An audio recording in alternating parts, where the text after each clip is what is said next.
Good afternoon, Sword Family.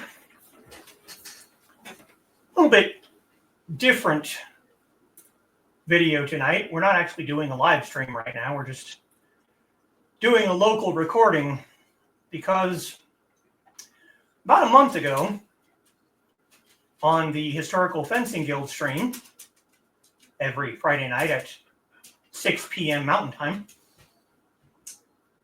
I was discussing a page out of a Chinese sword manual.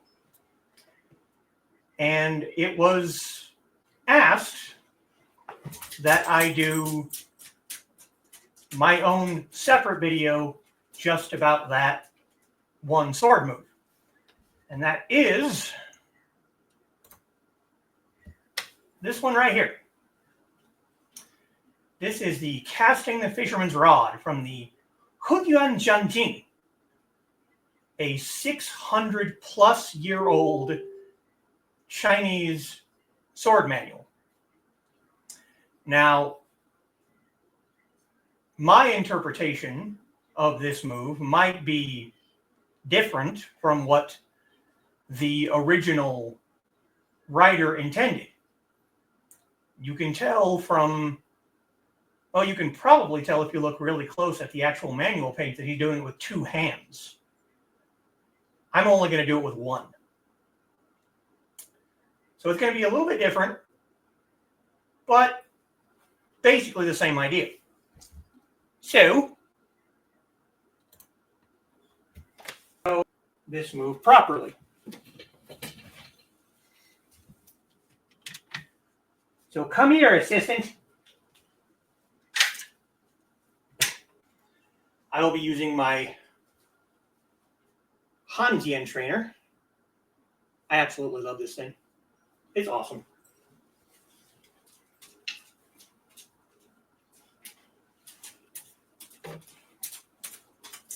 And she's going to be using the Green Destiny trainer. Okay, so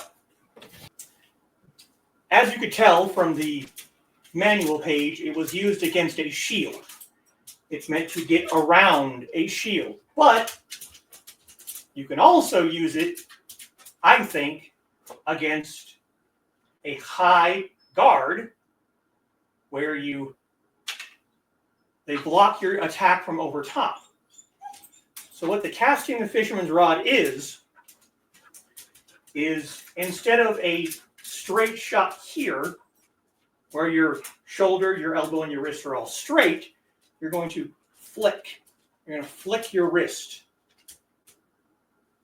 So instead of a straight, you can see my arm is straight all the way. You're going to flick. So it's going up over the top. We're almost pointing at the camera right now. So we'll do it straight or a straight overhead. Again, we're completely straight. With this, you're going to flick. So now the tip is pointing down instead of pointing straight. So they're going to anticipate a shot here. What they're actually going to get, let me be closer. They're actually going to get is here. See that? Went right over the guard. That is Casting the Fisherman's Rod. Instead of straight, and they anticipate the straight, at the last second, you're going to flick and catch the top of the head. Now again, it works against shields in the manual, but it also works against high guards. Now, an interesting little bit of information for people who have read The Armored Rose. She has what is described in that book as a male fist. So as you can see, her wrist and her knuckles are in a straight line. Now show the other hand. it's the same. I have what is described as a female fist, which means my fingers are at an angle. My wrist is straight, my fingers are at an angle. Same thing on this fist.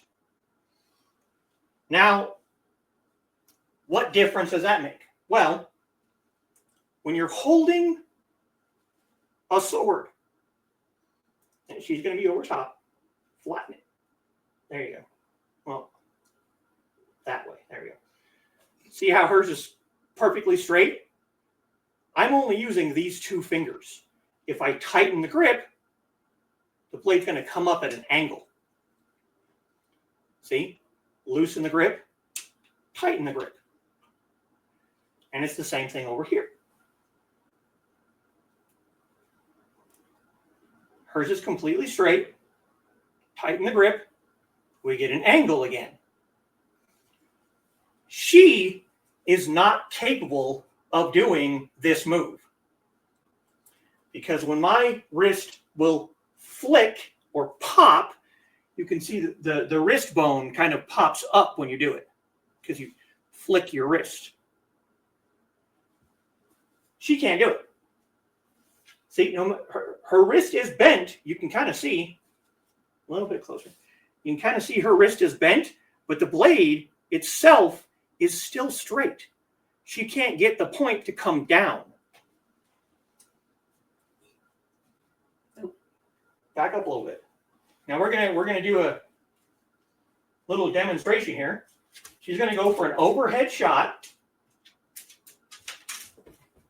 Now she can try to pop her wrist, but she's not going to get over my guard. She can't. She's going to hurt herself. She's going to hurt her wrist trying to do this. Whereas with my female wrists, it's right there.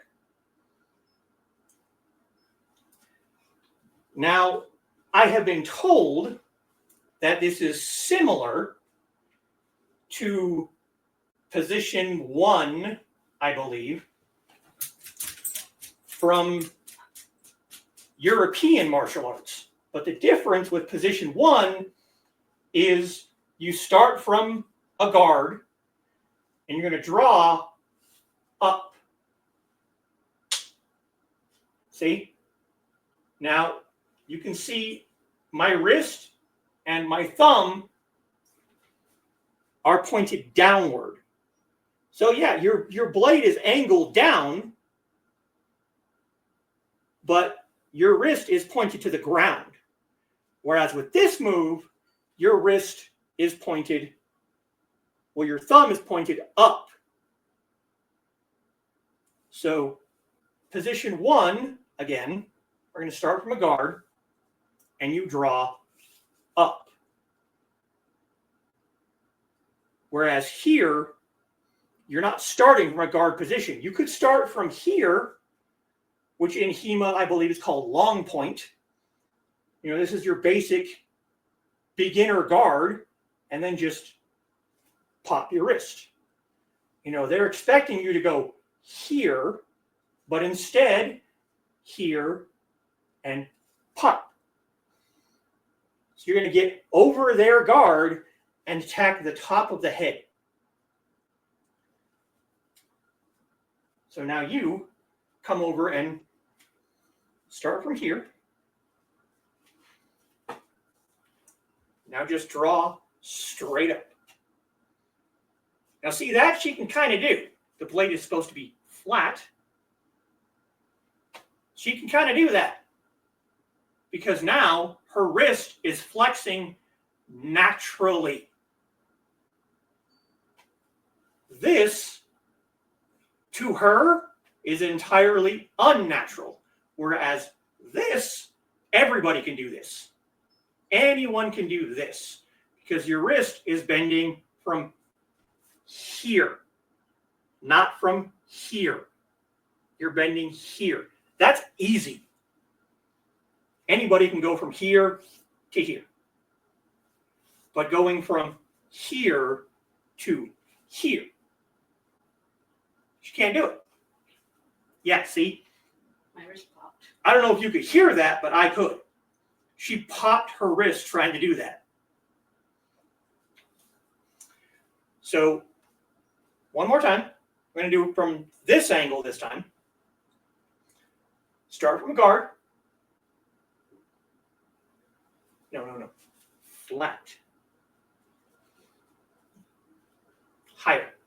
And keep it closer to your body. She anticipates this strike. But instead of just going here, and you can also pop up. Now you can't really see my feet, but I'm doing, let's see if I can get back here a little farther. You can also do the golden rooster stance, which is when you pop up. So you bring this leg up and stand on your toes. So you get a little bit extra height. Now with a shorter opponent, you're not really going to need it, but she anticipates an overhead. When you see that anticipation, you pop. That's casting the fisherman's rod. Here you go.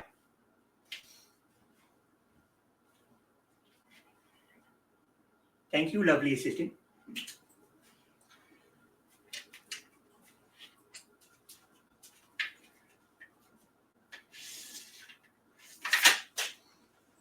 So that is casting the fisherman's rod from the Húnyuán Jiàn Jīng. So I think that's pretty much all we have to say for right now. Thank you for watching. Nick, I hope you get to watch this at some point, hopefully before next Friday, but if not, you'll get a chance to enjoy it later. Everyone else, thank you for watching. Thank you for joining the Sword family. And 再见.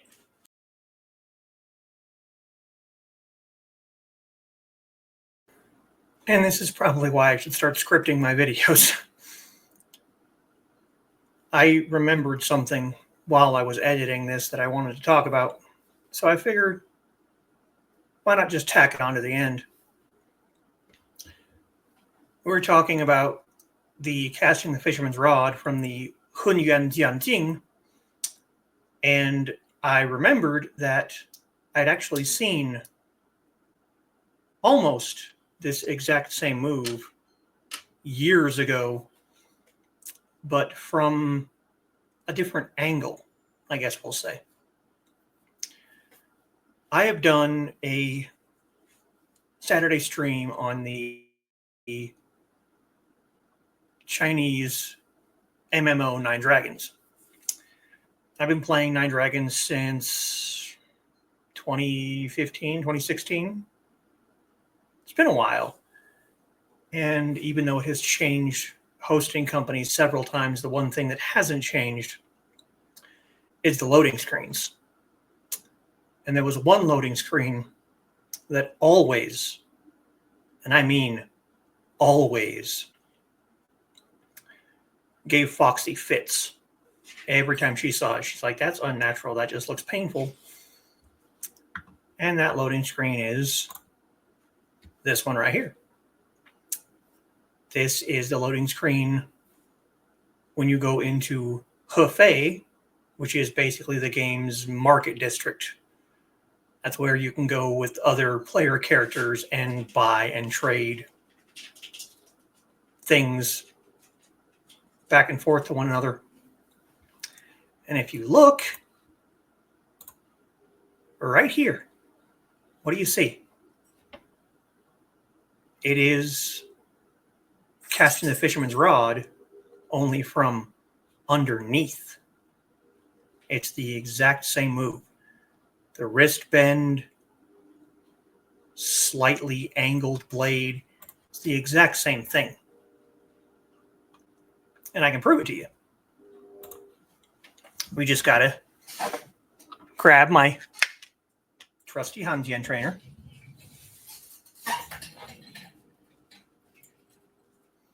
back up a little bit so you can see. Casting the fisherman's rod from the top, here. You can see my wrist slightly bent, wrist bone popped, thumb pointed toward the ceiling. Now, if I just turn around, it's the same move. Same bent wrist, thumb now pointed towards the ground, same angle of my hand. It's the exact same thing. Back here and here. The only thing I'm changing is the direction I'm facing. Facing forward,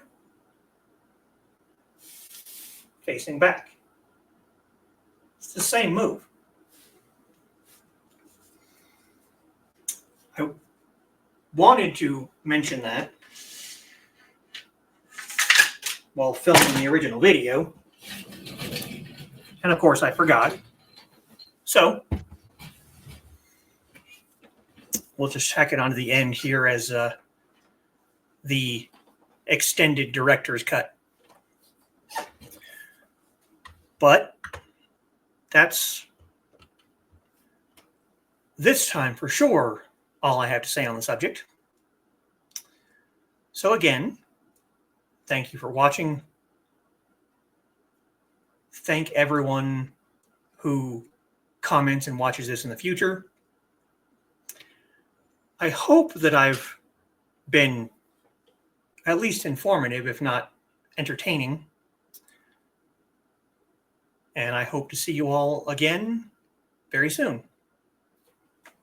再见。